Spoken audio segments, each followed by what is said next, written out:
Supaya tu juga Nabi kita Muhammad sallallahu alaihi wasallam. Dia Nabi, dia Rasul, dia pemimpin negara. Ha tu. Tok guru lagi itulah al-ulama wal umara. Dia ulama, tok guru lagi. Lepas tu pemimpin, jadi menteri besar 23 tahun, menteri besar Kelantan.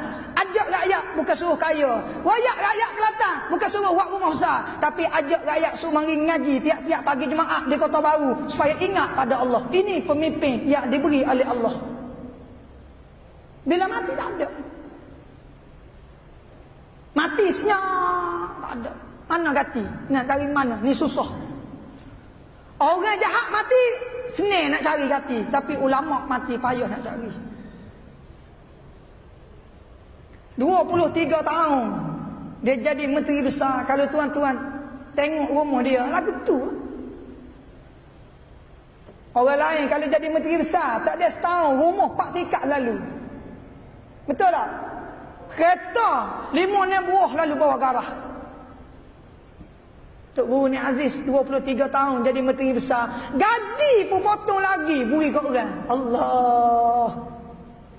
Fikir ni otak ada ni.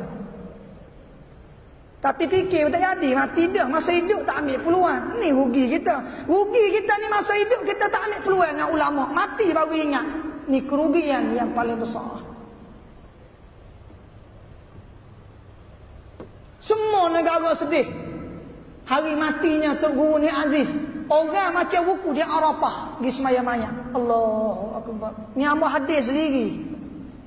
Hamba duduk Thailand baru ni mengajar sebulan. Baru balik kemarin. Kemarin hamba mengajar di Thailand, orang lebih daripada 50,000 orang hadir. Kemarin di Thailand, penutup buat di stadium di Jingo, di Nagotiwak. Ketua polis hadir dalam majlis tu. Ketika duduk Thailand, berita mati ni hamba balik langsung malam tu.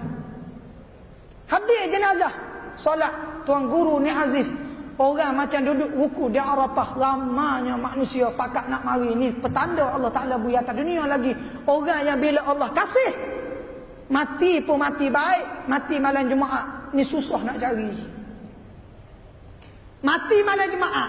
Kalau esok Jumaat malam ni 9.40 malam, malam Jumaat. Man mata yaumul Jumaah disebut dalam hadis. Siapa-siapa mati hari Jumaat atau malam Jumaat, hadis sebut mata syahida. Itulah orang mati syahid, Nabi kata. Allahu Akbar. Ayahlah nak cari. 84 tahun Allah beri hidup untuk guru atas dunia. 84 tahun. 23 tahun al-ulama wal umara. Jadi ulama, jadi pemimpin. Susah nak cari. Ni bukan politik. Nak rakyat supaya faham apa itu ulama, apa itu umara, pemimpin. Siapa pitih gaji bagi orang. Kita kalau jadi pemimpin bukan hak kita bagi orang, hak orang kita nak ambil lagi. Ni dak hak dia bagi orang lagi. Rumah menteri besar dia tak duduk. 23 tahun jadi menteri besar Kelantan, dia tak duduk rumah menteri besar di JKA 10, duduk rumah dia sendiri.